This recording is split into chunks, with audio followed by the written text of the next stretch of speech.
In this video, I'll show you how to see Facebook post insights. Ensure you subscribe and turn on the bell notification to the channel for lots of educational guidance and contents like this. If you'd love to see your post insights on Facebook, just head over to your Facebook, right? Yeah, you should post, right? You should drop a single post or just few of them. Just click on your profile. Right now, if you scroll down, I think this is our our most recent posts, right? So you're gonna see the see insights, right? Click on it, wait for it to load up. Once it has opened up, you're gonna see every insight, right?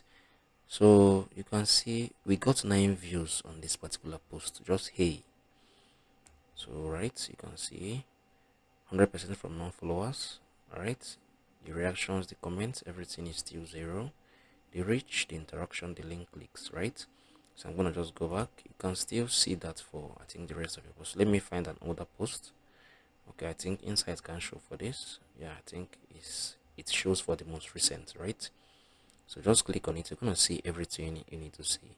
So if you find this video helpful, share your thoughts below in the comment section. Thank you guys for watching through. I'm gonna see you all in the very next one.